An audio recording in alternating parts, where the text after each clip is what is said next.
কর্মসূচি বন্ধ করে দিয়েছেন ক্ষুব্ধ টোটো চালকরা, আর এই নিয়ে শুরু হয়েছে রাজনৈতিক তরজা। এটা দেখেছি সব জায়গায় এমএলএরাই কিন্তু টোটোটা চালায়, যেহেতু তারাই তো জায়গায় আছে, একটা এর মধ্যে আছে।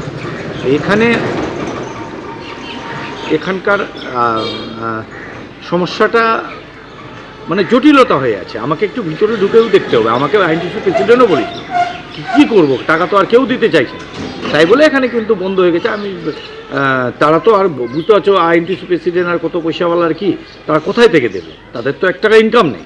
যাদের ইনকাম আছে তারা না দিলে কি করা হবে? আমাদের বিধানসভার দায়িত্বে হচ্ছে আমাদের এমএলএ, সেটা তো এমএলএ দেখবে, সেটা তো তাকে দেওয়া উচিত আমি মনে করি। তৃণমূল সরকার মানে কাটমানির সরকার। সারা পশ্চিমবঙ্গে এরা কাটমানি ছাড়া কোনো কাজ করে না। এদের কাছে কোনো উন্নয়ন বলে কিছু কাজ নাই। যেখানে টাকা সেখানে এদের উন্নয়ন। টাকা দেখলেই উন্নয়ন হবে, নাহলে উন্নয়ন হবে না। এরা টাকা ছাড়া কোনো কাজ করে না, এই জন্য উন্নয়ন। অমর্ত্য সেনকে এসআইআর এর নোটিশ পাঠানো নিয়ে সমালোচনায় সরব হয়েছেন অভিষেক বন্দ্যোপাধ্যায়। পাল্টা বিজেপি নেতা দিলীপ ঘোষকে বললেন, শোনাব। যেখানে নামের কোনো ভুল আছে, কিছু আছে, বা যারা ভোট টোট দেন না বহুদিন ধরে, সেই সব তারা যারা অনিয়মিততা দেখেছে, সেখানে তার লোক দেখে করছে না, নাম দেখে করছে, ওরা পাঠিয়ে দিচ্ছে। আর বয়স্ক মানুষ যদি কেউ থাকেন, আমার তো বক্তব্য হচ্ছে তার বাড়ি গিয়ে ভেরিফিকেশন হওয়া উচিত। সবাইকে ডাকাতে হয়, কিছু লোক বসে র্যান্ডাম আর নোটিশ পাঠিয়ে দেয়। যারা পাঠাচ্ছে তারা তো কর্মচারী, তারা তো জানে না কাকে পাঠাচ্ছে। কিন্তু বিশেষ ক্ষেত্রে নির্বাচন কমিশনে দেখা উচিত, কোনো সমস্যা থাকলে বাড়িতে গিয়ে সংশোধন করে নেওয়া উচিত। অমর্ত্য সেনকে নোটিশ পাঠানো নিয়ে রাজনৈতিক তরজা তুঙ্গে। এদিকে নোবেল জয়ী অর্থনীতিবিদকে এসআইআর এর শুনানির যে নোটিশ পাঠানো হয়েছে, কি কারণে পাঠানো হয়েছে? রুমা পাল আমাদের প্রতিনিধি রয়েছেন আমাদের সঙ্গে টেলিফোন লাইনে। রুমা, নির্বাচন কমিশনে কি বক্তব্য? দেখো, জানি রাখি কমিশন সূত্রে খবর যে লজিক্যাল ডিসক্রিপেন্সির জন্য কিন্তু এই নোটিশ দেওয়া হয়েছে এবং বিএলও তার বাড়িতে যাবেন। এবং সেই বিষয়ে এখনো পর্যন্ত যা খবর, যে অমর্ত্য সেনের তার যা বয়স, তার সাথে তার মায়ের যে বয়স, সেক্ষেত্রে দেখা যাচ্ছে যে 15 বছরের গ্যাপ রয়েছে। এর আগেও কিন্তু কমিশন জানিয়েছিল যে অনেক এরকম ধরনের লজিক্যাল ডিসক্রিপেন্সি রয়েছে, যেখানে কিন্তু তাদের সন্তানদের সঙ্গে তাদের বাবা মার বয়সের যে ফারাকটা রয়েছে সেটা 15 বছর। এবং সেই কারণেই কিন্তু এই নোটিশটা গেছে, এবং সেই কারণেই বিএলও তার বাড়িতে যাবেন। এবং সেক্ষেত্রে অবশ্যই যা যা করণীয় এবং যে ক্ষেত্রে তিনি যা বলবেন বা যা তথ্য দেওয়া সেটা তিনি দেবেন। সেই কারণে কিন্তু লজিক্যাল ডিসক্রিপেন্সির জন্যই কিন্তু এই বিষয়টা হয়েছে।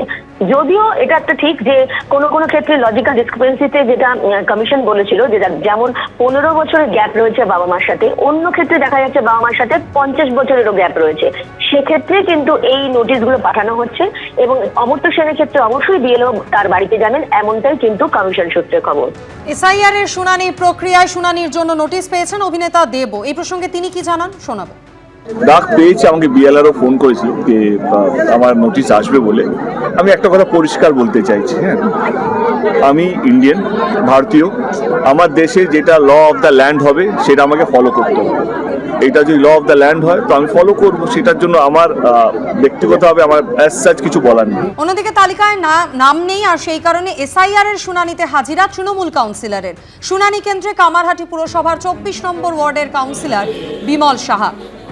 2000 সাল থেকে 5 বার ভোটে প্রতিদ্বন্দ্বিতা করেছেন তিনি, আর এবার সেই তৃণমূল কাউন্সিলরকেই শুনানিতে হাজিরা দিতে হলো। তালিকায় তার নাম নেই।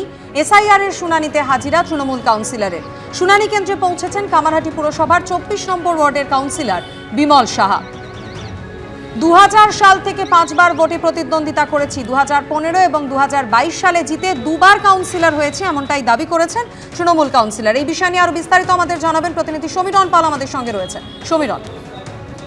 হ্যাঁ, তুমি দেখো যে কামারহাটি পুরসভার 24 নম্বর ওয়ার্ডের তৃণমূল কাউন্সিলর বিমল সাহা যখন এসআইআর এর ফর্ম ফিল আপ পর্ব চলছিল, তখন তিনি অভিযোগ করেছিলেন যে তার 2002 এর তালিকায় নাম নেই এবং তিনি সমস্যায় পড়েছেন, এবং সেই মর্মে তিনি ফর্ম পূরণ করে জমা দেওয়ার পর এসআইআর এর খসড়া তালিকায় তার নাম আসে।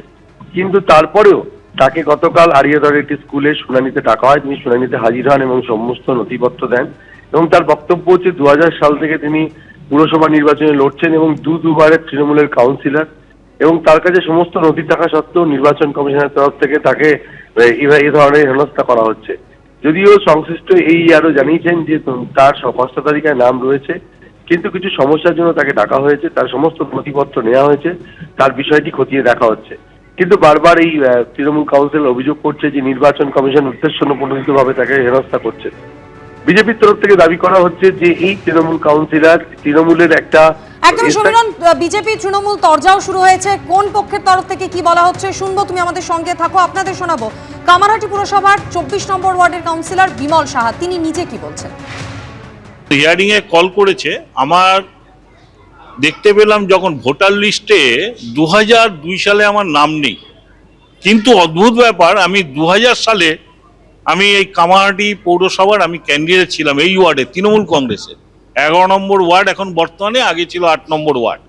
আমি ক্যান্ডিডেট এবং এই বুথটাও আমার কেন্দ্র ছিল, কিন্তু আমি সমস্ত ডকুমেন্ট জমা দেওয়ার পরও আমি দেখতে পেলাম যে খসড়া তালিকায় নাম বেরিয়েছে। খসড়া তালিকার নাম বেরোনোর পর তারপরে দেখলাম আমাদের বিওলো যিনি আছেন তিনি হিয়ারিংয়ের জন্য আমার বাড়িতে কাগজ দিয়ে এসছে। অদ্ভুত, খসড়া তালিকার নাম বেরোনোর পরও তারপরেও নাম নেই।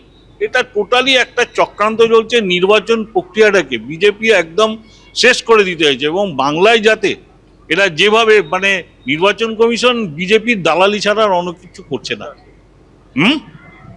আজকে এখানে হিয়ারিং হলো, হিয়ারিংয়ে আমি যা যা আমার পাসপোর্ট দেখালাম, আমার ডকুমেন্টস দেখালাম, সমস্ত কিছু। এবিপি আনন্দ, এগিয়ে থাকে, এগিয়ে রাখে।